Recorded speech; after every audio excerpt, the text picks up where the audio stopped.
Thank you, Lauren, so much for joining us.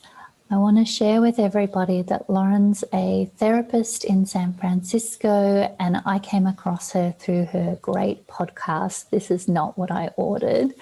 Her work is beautiful and luminous, and I'm really delighted that you've taken the time to speak with me today so that we can share with all of the women experiencing serious illness and chronic illness the love, joy and wisdom that you have, and that we can move forward together.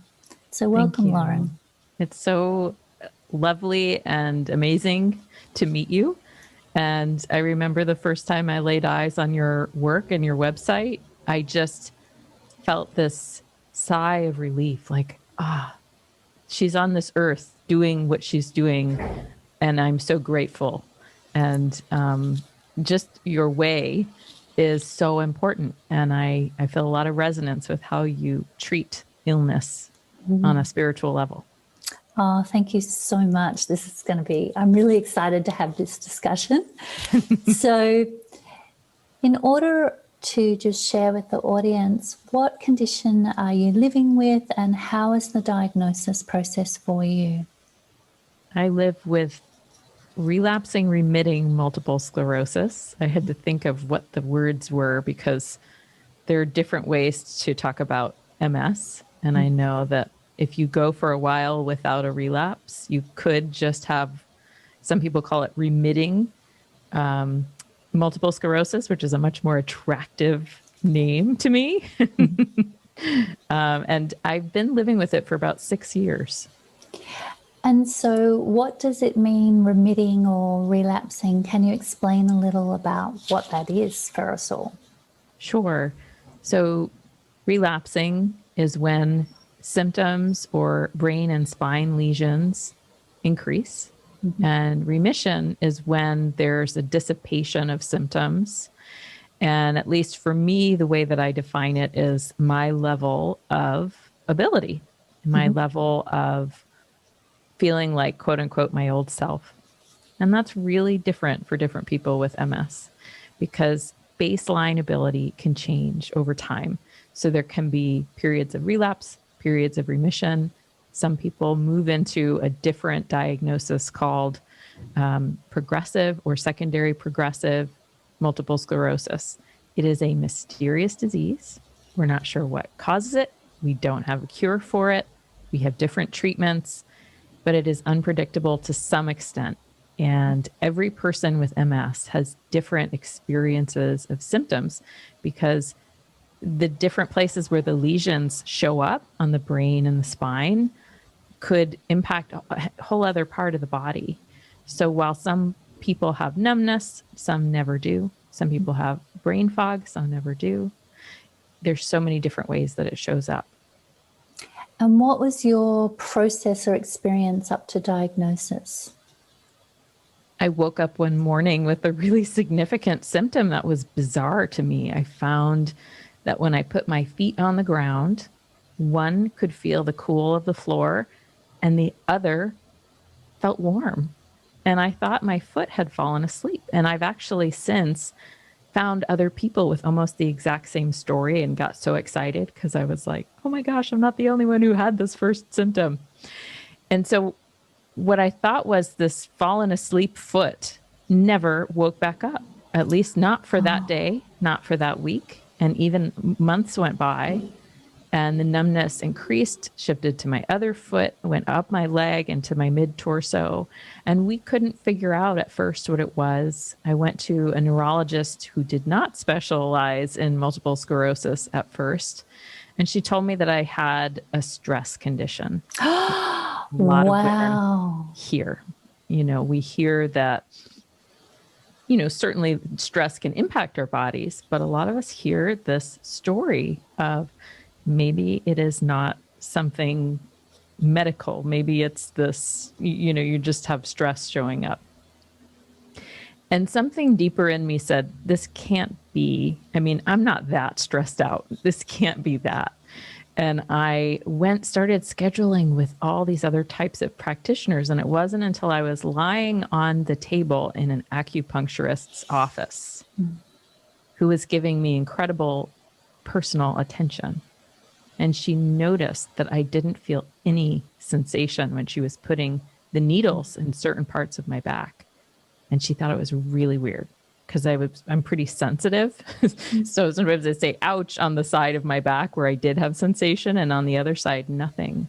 So she actually called a colleague in the room with me, spoke with him, and the two of them said, Lauren, you need to demand a brain and C-spine MRI, because at that point they'd only ordered lower spine MRIs.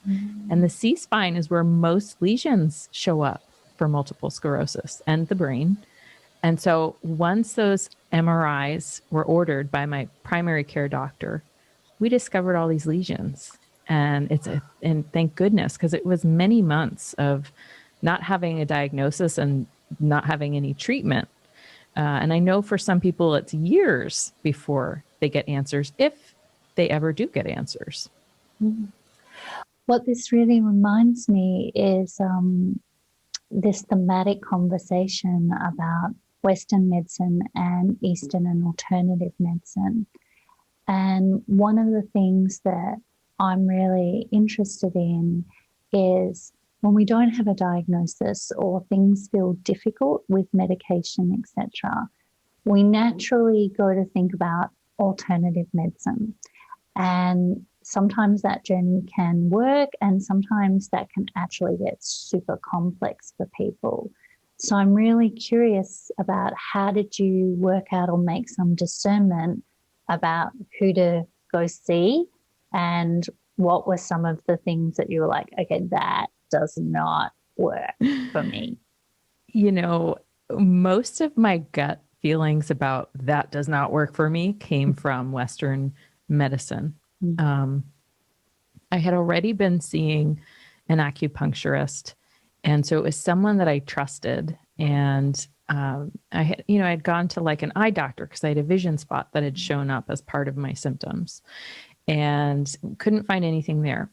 And it wasn't until one of my doctors started talking about a test that sounded really painful, which a lot of people go through, where they stick a needle in your muscle and they send an electric current in there. And then they do this test to see if your foot can feel sharp pain. And I wasn't quite sure how it worked, but I knew I wasn't very interested in it. And then when I finally transferred to the multiple sclerosis clinic at one of the major research hospitals, the doctor who I first saw recommended that I get a lumbar puncture, which is also known as a spinal tap, which is a pretty significant procedure. And I've heard stories anywhere from I felt no pain, I was fine, to I've heard stories of people having complications and serious things happening. I don't want to go into it, but I knew that there was a range of possibilities. And I was lucky to have a mom who told me, and she taught me this from very young, that I'm in charge of my body, that I get to decide, even when the fancy, knowledgeable doctors are telling me, get this test and get that test and take this med. I knew more deeply that I got to decide. Now, I was open to the possibility of these different tests, but what I tried was just pushing back a little bit. And what I found was they just said, okay. And I thought, if this wasn't something that you were going to fight for, why were you suggesting that I should do it? And by the way, with MS, it is a standard test to get a lumbar puncture and to examine the fluid in the spine and to get this definitive answer. But with my lesions, the MRI imaging, all of that, they had what they needed. They tested my blood, they ruled out other conditions, and they had what they needed to diagnose me with MS. So I'm grateful for that. And I'm not saying I'm against these tests, but I am sensitive. I'm a person who gets really deeply impacted by what happens to my body. And I think a lot of us are. And so I'm not sure if this is exactly answering your question about Eastern and Western medicine, but I can say that it is very much about my gut and having collaborative conversations where I do kind of put my foot down a little bit and say, wait a minute. Do I have to do this? Is it that important? And in the long run, it just turned out that I didn't have to get this lumbar puncture.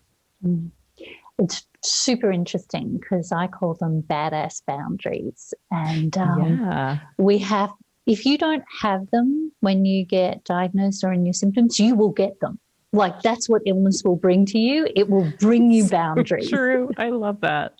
Yeah, it's one of the blessings, really, and for me, what it turned out to be was just like, especially with my fatigue, one of the badass boundaries that I experienced was learning that I just didn't have energy to do stuff that didn't fill me up. I just didn't have the energy for it. Now, wouldn't it have been cool if I discovered that before MS? Well, my body, kind of got in the way of me doing stuff that wasn't meaningful to me. So I actually wound up developing boundaries and preferences more clearly because I just didn't have the energy for what wasn't important. It's super exciting to hear it. And it's the clarity that comes with illness as well. One of the things I'm really hearing in you is that a lot more clarity started to land in your life about what you wanted to do. That's what I'm hearing underneath this conversation. Is that true? It's so true. And I love that you're saying that. And it's so exciting to talk to you because I'm usually on the other end of the conversation and the interviews. And it's fun. I love talking to people with chronic illness because there is this clarity that comes, and it's not, of course, we know it's not the illness that bestows upon us these gifts. It's our response to the illness.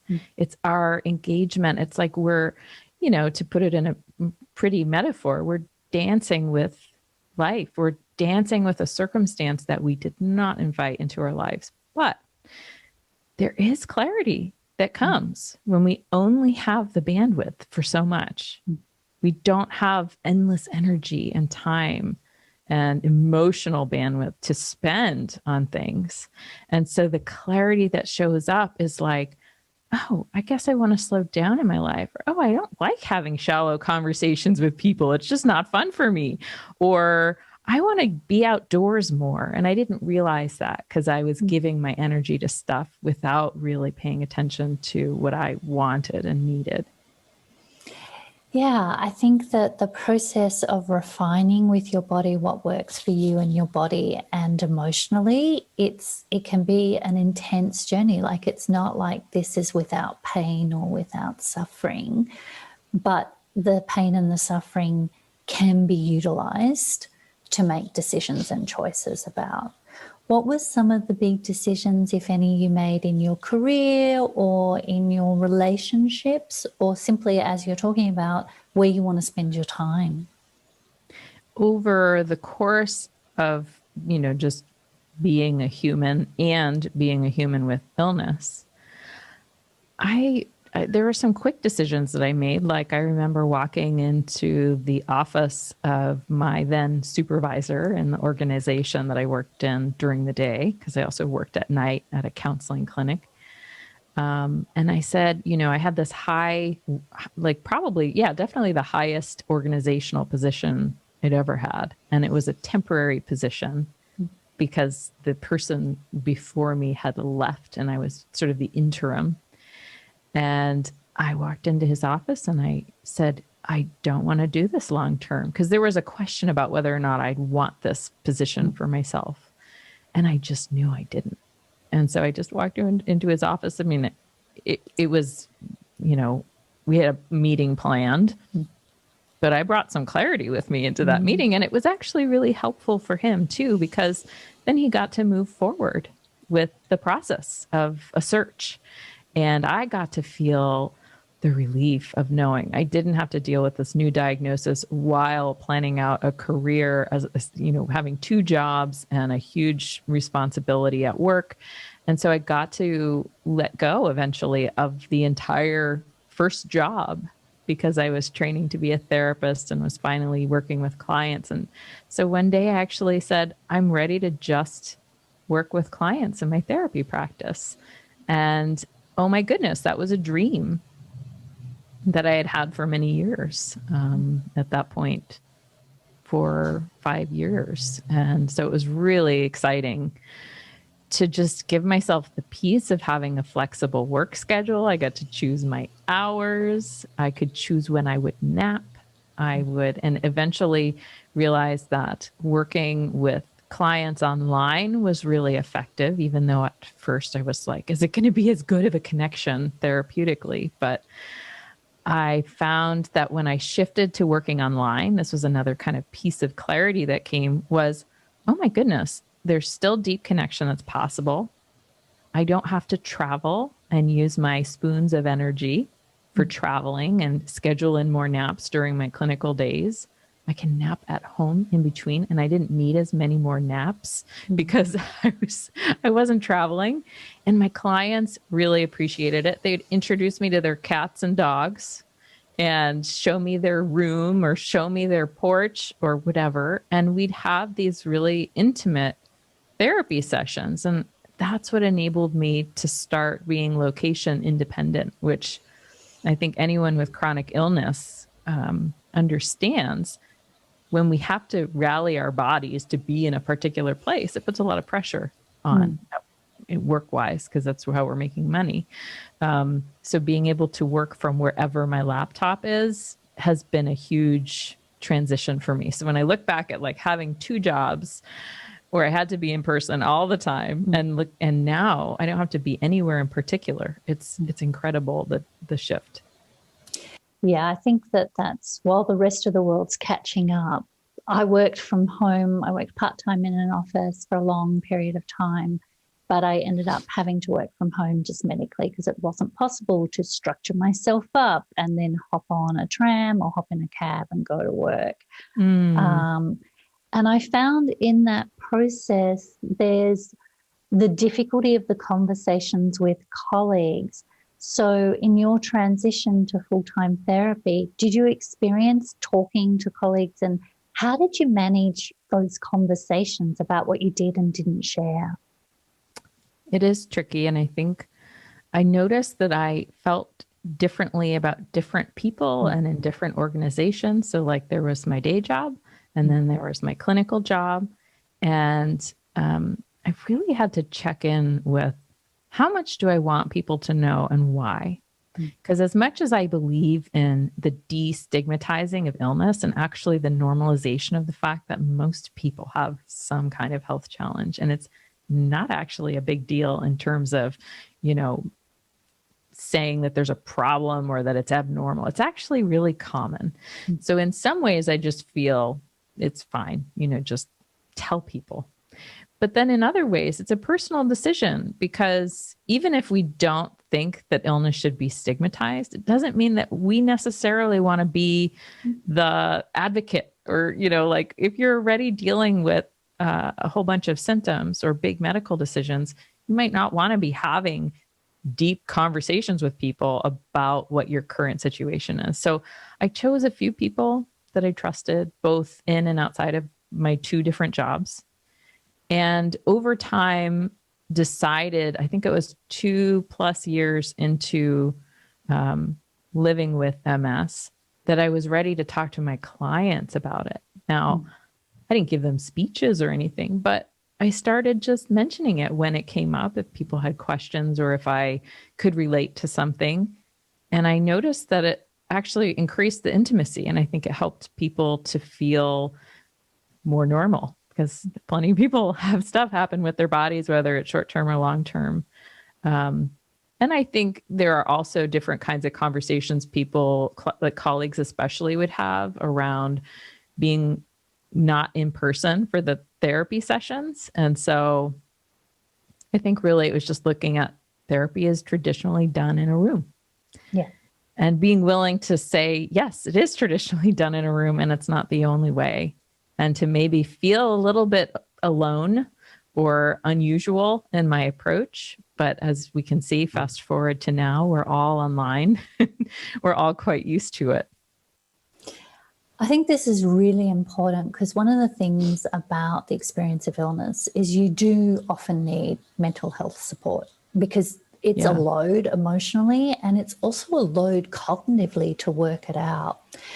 So then you have a bit of trial and error, or you're looking for somebody who can help. And in many ways, that conversation you had with the medical community about is it stress can also turn up in the therapeutic relationship about trying to de-stress the experience of illness, which if somebody doesn't know the experience, you just end up trying to justify and explain why you're stressed. So I'm wondering if you can share with us either some of the things that are important to you in the relationship with the client and also how to find a therapist.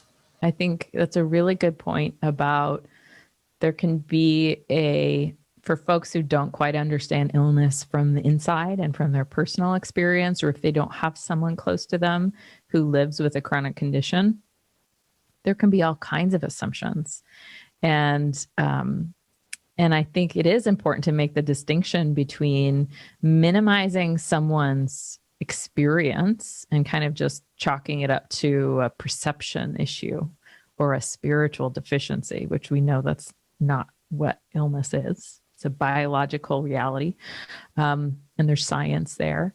And then also we know that there's a mind-body connection. So we know that our thoughts impact our bodies and in mainly ways like if I have a frightening dream, my heart rate will increase. Or if I think about a beautiful, peaceful place, my nervous system will start to regulate. So it's really important to know the distinction between the two. And working with clients, I love validating when they're going through the emotional stress of having illness, when they're going through, the decisions that have to be made, the finding a new narrative about their lives. It can be overwhelming. And so I love validating how stressful it can be. And those of us with chronic illness know that we need to prioritize our peace more than maybe the average person. So a lot of the work that I do with clients in my therapy practice is around evaluating like what's going on in your life that's filling you up and what's going on in your life that's draining you. Because as our stress decreases, often we find that it's just more manageable. Our conditions can improve, but that's not if we're doing, you could meditate and sit on a lotus and like be in the rays of sun 24/7 and still have an illness. It's not like that's just going to solve everything. But when we do prioritize our peace, it can have such an important, huge impact. So your next question was about how do you find a therapist or what's important? Yeah. Yeah, I think that, what you're describing is exactly what I work with clients around. And it's to the letter, what's draining you, what's nourishing you. Like those two questions in any circumstance are the way that you really tune into yourself. And one of the things that I know about you is, and this is fantastic for everyone to know, on your website, you actually have a directory of therapists as well.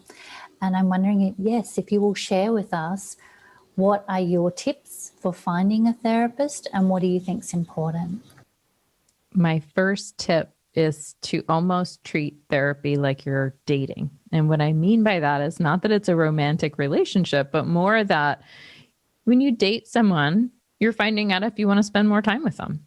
And with therapy, I think sometimes we can look at it the way that we do when we're assigned a doctor, which is, well, I guess this is my doctor now.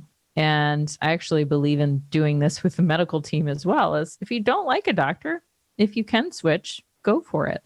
And the same is true for therapy. So most therapists will offer a 15-minute or 20 or more conversation for free that you can use to talk to them and kind of get a feel for what their personalities are like. And it's really important, I think, personally, I think even more important than whether or not the therapist has experience with chronic illness is whether or not their personality is one that you want to spend time with, like an hour a week. Is this somebody who you can laugh with if that's important to you? Is this somebody who you can be real with? Is this someone who you're going to feel welcomed and accepted with? And is it somebody who you feel will give you challenge if you need it and speak up and say, hey, maybe that's a pattern that keeps repeating. How can we step out of that pattern? So it may take more than that conversation. It may take a few sessions to decide if you want to continue. And I always tell this to people who call me to see if we can work together is we can do a session, but it's not a commitment to working with me forever because that's a personal decision. You get to decide. And then the other thing is the reason I have that directory of therapists who specialize in health challenges and chronic illness is because I think it helps a lot of us skip the process of having to vet everyone and say, does this person get it? If you want to visit that directory, I think you're probably going to put the link somewhere, but it's laurenselfridge.com/directory. And the other thing is I found some of the therapists that I tried at the very beginning of my diagnosis who specialized, I just didn't find were a great personality fit. And then I wound up finding another therapist who didn't bill herself as a chronic illness therapist, but she actually did have experience with it. But I found out after we met, and she's just a great fit for me. And so I've been seeing my therapist for years, and it's a lifelong self-care practice that I just think is so helpful if you have any kind of health challenge. I think there can be times and seasons for therapists and different modalities as well. Yeah. And as you come into diagnosis and then you sort of get into ongoing treatment or ongoing management, there's always that choice about who's traveling with you at which time. And I love that question. Yeah, I found that that's really important to know because with specialists and doctors, yes, you can make new choices, but there's also a part where you're on a treatment path. And I think that can get a bit muddy. What are your thoughts about that? Yeah, in terms of my thoughts on when to continue therapy and when to... Yeah, and when maybe even to take a break because therapy is intense and living with chronic illness, I think it's important to have someone to talk to, but I think we don't often talk about how you get under your own steam, or you might want to take a course, or you might want to do creative writing or other things potentially with your financial energy as well as your emotional energy. That's a great question. And I think it really depends on the individual and the therapist. So some therapists are really strict about, if you want to see me, you got to come once a week. And then if you can't come once a week, then we need to end our work together. And that's okay. And for some clients, they want to come less frequently. Like some of the clients I see will come weekly, and then some will come every other week. And then once we've built a foundation, some will say, let's move to an ad hoc model and I'll call you when I want to see you. And that works for me personally as a therapist, because I find people have different, like you just said, different themes and seasons and places they want to put their energy. But there's also the idea of considering as a client that you get to ask for what you want and need in the sessions. So for example, I'll just say as a client, I have actually spent time in therapy talking about business stuff. Like, where do I want to go next in my business? Because my therapist is someone I can trust with that. And there have been times when I didn't want to explore the depths of my emotions around childhood history, or, even talk about my chronic illness. I've wanted to talk about how to have more joy in my life. And so I feel really supported in that. And I think it's also good to use therapy how you want to use it, when you want to use it, so that you're getting what you need. And kind of, I think of therapy as like you've got someone to conspire with, to build the life that you want. And if that means taking a break, then that's absolutely wonderful. Yeah, I think that's a conversation we don't often talk about. And I love what you said about using therapy for what works for you. So, one of the things I'm aware of is that you're living with a chronic illness at varying degrees, and you've really entrepreneurially crafted your own path long before being online was an option and an idea. So, can you talk to us about what it's been like for you to find that confidence and make those steps to creating work that works for you and your body? Yeah, thinking outside the box is really important when we live with chronic illness, whether it's around work or relationships or having fun. I think a lot of adapting is about finding sort of relentless commitment to your needs and then having creativity around how to meet them. So for me, I knew I didn't want to give up being a therapist if something happened where my mobility changed or my energy levels decreased even more.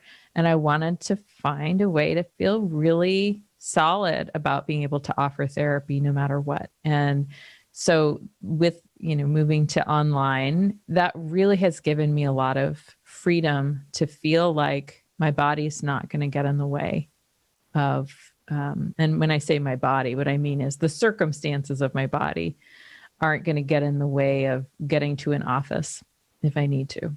And the same is true of the fact that, I wanted to start a podcast, and I've also started a consulting business working with people one-on-one who want to have more joy in their lives and focus in on fulfillment. And my feeling is the more people that I can impact from my living room, the better.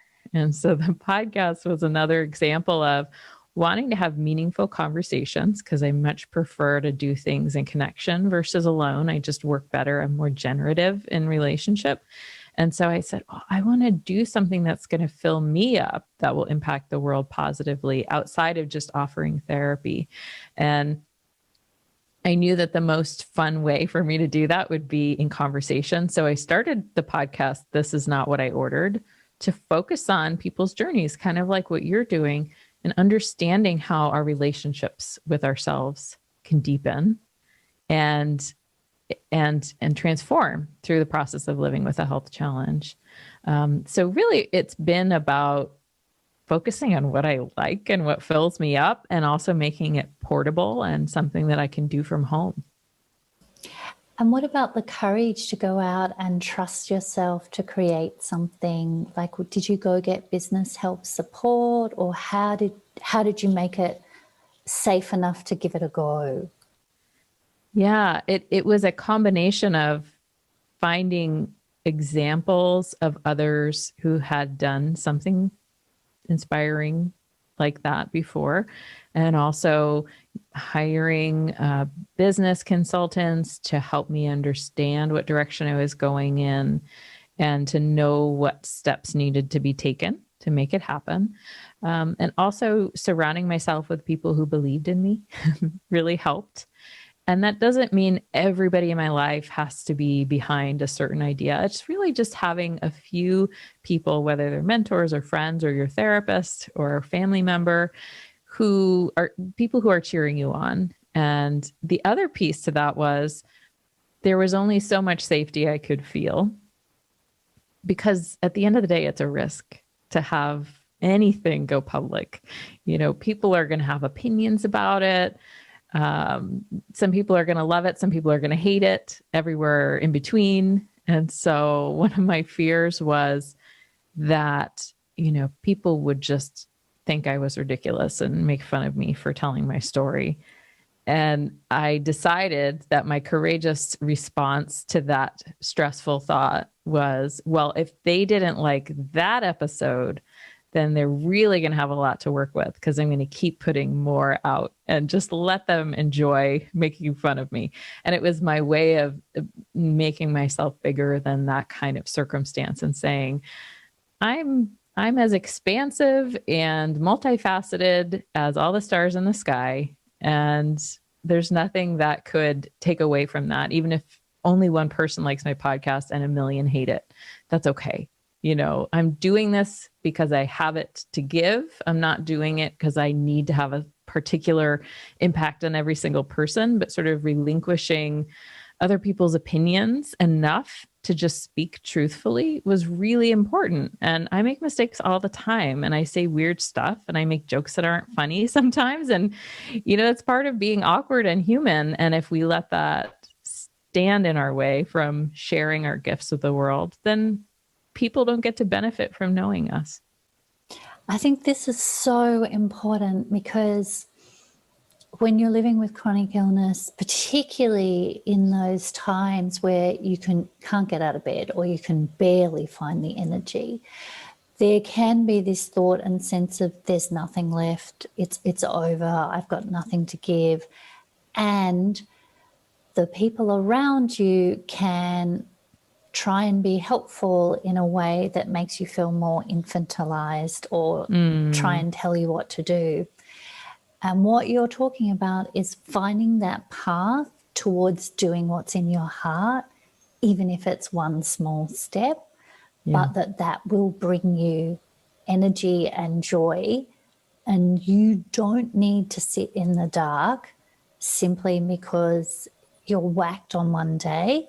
You can find the energy on the next day or just the thought to move forward. I love those words. I almost feel like I want that to be a sound clip of you saying that we can all just press play whenever we need it. Because I think even if you think about whoever it is in your mind who is the most successful or the most prolific or the biggest, best, whatever, those people still have self-doubt. They still have days where they feel overwhelmed or like they can't go on. I really believe that. And I haven't spoken to every human in the universe, but I really believe that there is a common sense of fear and limitation that can show up in any of us. Doesn't matter how long you've been meditating. It doesn't matter how well studied you are on the art of whatever it is that you're doing. But when we experience our own response to that as a yes, and we say like, yes, I'm going to give myself permission to feel this feeling of overwhelm, suddenly it's not as much of an enemy. And I also heard what you said about, sometimes we feel down and then the people around us kind of want to make it better or treat us like we don't have agency. And I think there's a lot of magic that can happen when we're, the seed that's planted in the soil that feels like it's surrounded in darkness. Like being in the darkness is still useful. You're still learning, you're still experiencing. And as the little seed cracks open and as the little sprout starts to come above the surface of the earth, sometimes we get a chance to start sharing about what it was like when we were just surrounded in soil, right? But when we try to rush it, that can also be problematic. And I don't know if you're referring to like, sometimes people will try and push us like, oh, just be happy, just feel fine, right? Like just have a good attitude. It's like, well, I'm a big fan of having a good attitude, but part of that is having an attitude of welcoming, towards what's here versus trying to pretend or, like trying to push ourselves to feel something that we're not feeling in a given moment. So so having a podcast isn't the only way to like live, right? There are times where I've taken long breaks from the podcast and said like, I can't right now. And that's okay. I really love this discussion that we're having because there's so much juice in it. And the darkness, for me, what I work with is the myth of Persephone, because I think it's fantastic as a Greek myth for chronic illness, because she descends as a maiden down to Hades and the Underworld and actually becomes the queen of the Underworld and then rises back up in her sovereignty and agency to the overworld. And while metaphorically she's the cycle of winter and spring, to me she's also the psychological map for living with chronic illness. Oh, I got so many chills as you were saying that. Yes, I think that sounds just about right. And learning to be in the darkness and knowing that there's a special power unlike any other that comes from that and that you cannot recreate. It's you either get the opportunity or you're not in the opportunity. but it can't be manufactured. It must be lived through. And that's what you refer to in your work as the gifts, like one of the transformative gifts of living with illness. How has illness changed your relationships, like in your personal world and your personal life? Has it been easy, or has it really brought some challenges for you? Overall, I think it's been something that, like with anything vulnerable, where we're imperfect and we're new, like for me, chronic illness has always felt new because it's only been 6 years. I'm not a master of it, but sharing that vulnerability with other people has brought us closer together. And it's also shown me which people aren't quite getting it, like some people will just project onto me. Most people don't, but some people do in a way that doesn't feel good. And I either have a chance to tell them what would feel better or see how they respond to that, and say, I don't really want this person in my life. But I find that the type of people I want to hang out with anyway are the folks who want to have these deep, rich conversations about the imperfections of life. And so for me, I feel like I have way more friends now because of the chronic illness community who get it, and just lovely people who, even if they don't have chronic illness, are here for it and want to be on the adventure with me. There's something powerful, I think, too, about a partner being in relationship with you and seeing the reality behind the sort of curtains of what is the psychological journey, where the distress actually is, where the confusion is. Has that been something that you've explored or something you felt in your own relationship? Yeah, I would say, even with somebody who's the closest to you, I think most people can relate to that. Still, I'm the only one living in my body, but I feel so able to be honest and real about my needs with my partner. And part of that is just because it's the relationship that we've built since the beginning. I revealed MS like right from the beginning. It's a lot easier to do when you have a podcast about chronic illness. Just say, here, go listen to this. But there is an intimacy to like having a real circumstance. Like, oh, now we need to figure out how to proceed with the day or with the month, given that we had these plans, but it looks like energy is this way, or we have to make time for the hospital, infusion where I get my medication. And it's inconvenient, but it's important to make the distinction between me and the MS, because I'm not the inconvenience, and I know that in my partnership, we identify that it's like a circumstance that we're both dealing with and it impacts us differently, but that, it is annoying to say the very least. Yeah, I think that's really beautiful, because getting that differentiation between me and the condition can be complex. And one of the reasons I know it's complex is because I have a vertigo condition, which actually is affecting my brain in a particular way. And distress, when you think you are falling 24 hours, that's going to create distress. And I was so grateful for a neurologist who looked at me and said, just anxiety is a result of this condition, not that my condition is creating the anxiety. And that really helped me get that separation. Even if in the moment I feel completely blended and fused with the condition, I can then look back and go, oh, that's right, anxiety is part of this process. Yeah, it's sort of it's like this circumstance that's showing up, that it's not your fault. You didn't select it, and look at you, you're living with it. Not everybody understands how to do that. That's pretty incredible. Yeah, I think for me, one of the things is to make that decision of how can I find the power in this? Where's the power? Where's the moment? Like, okay, if I can't walk and I can't read and I can't write and every single movement is making me dizzy, the one thing I have is I could have self-compassion. So can I practice self-compassion? And the answer for me for many, many weeks when I first got vertigo was, no, I don't have any self-compassion. So then it was like, can I have compassion for myself that I can't have self-compassion? Okay, I can work with that. So I think it is about finding the moment of how can I use it, not in a way that's pushing you or a struggle for you, but how can I be with myself even when I do not like how this is experiencing and what I'm feeling about myself here.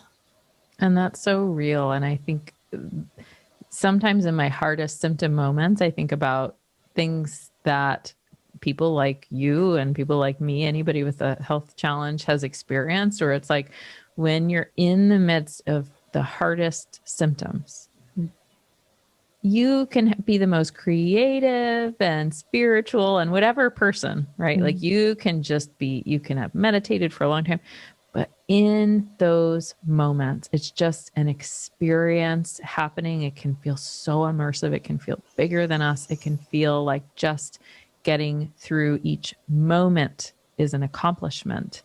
And maybe I'm not thinking about, a beautiful article that I want to write or a voicemail that I want to send someone or whatever painting that I want to create.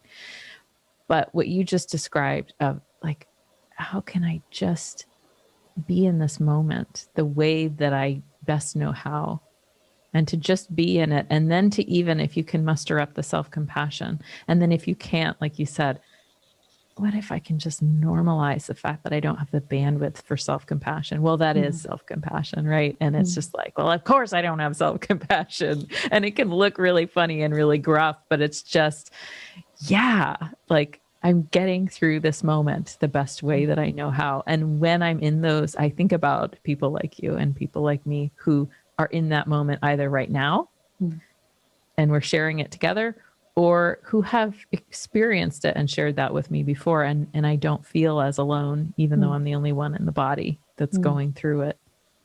It's really a beautiful capturing of it, because the aloneness with illness, even if you have family and friends, it's still you and you're the only one in your body. And it's hard. Like that is hardcore self-connection work.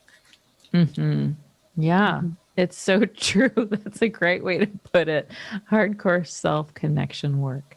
And in terms of then where you are in your life and the things that are nourishing for you, you've started a new consulting business as well. Would you like to share with us the things that are important to you and that you are, in connection with community through?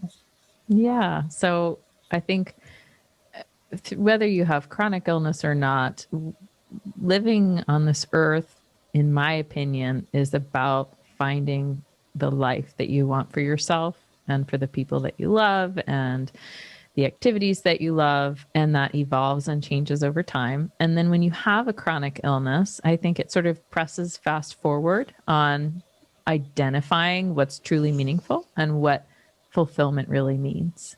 And I think it helps us redefine fulfillment sometimes, because we can be very caught up in having all the trappings of what looks like a successful life, like the money and the house and the partner and the cat or whatever it is.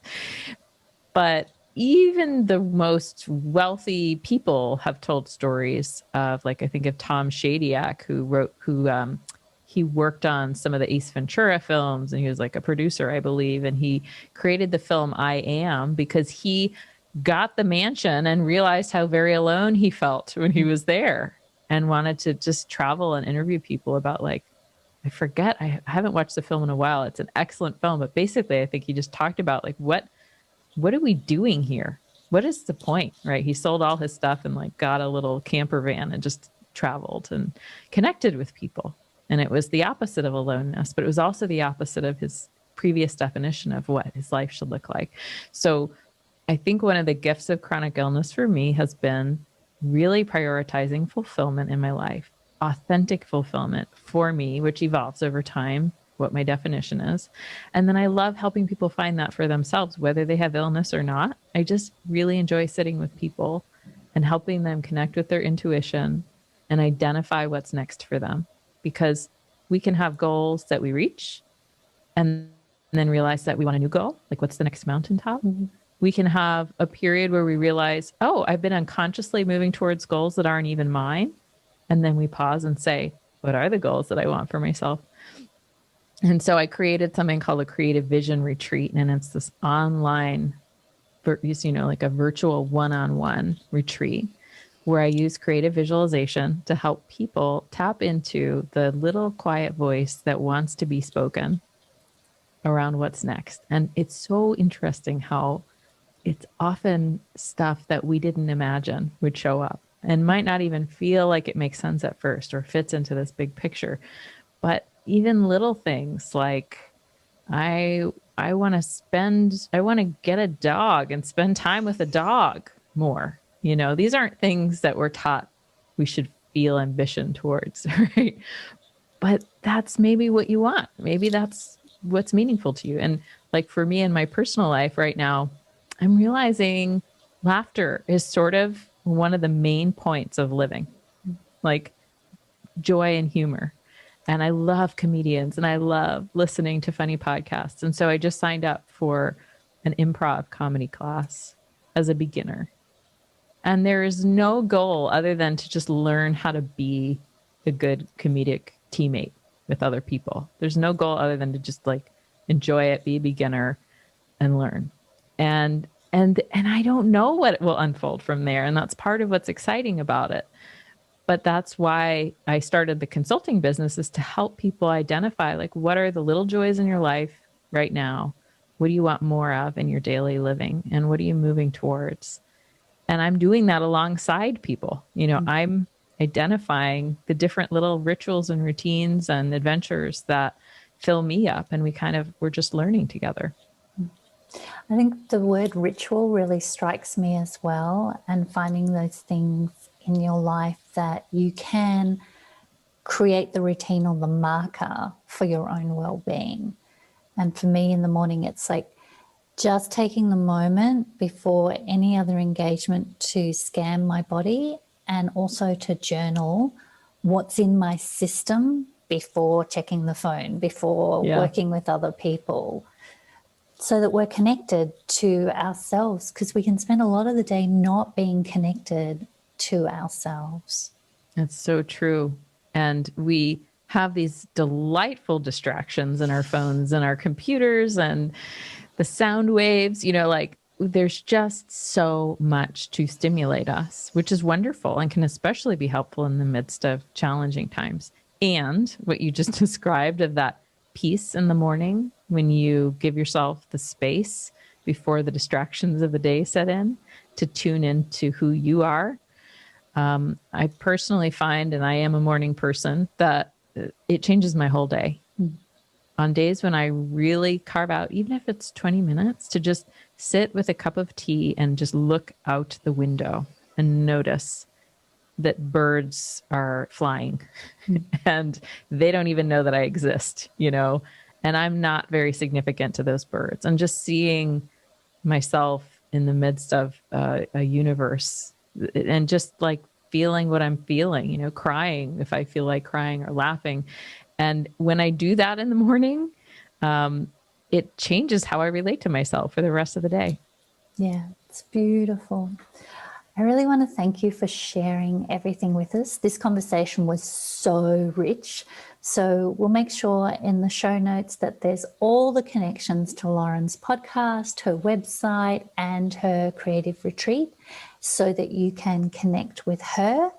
So thank you so much, Lauren, for sharing with us.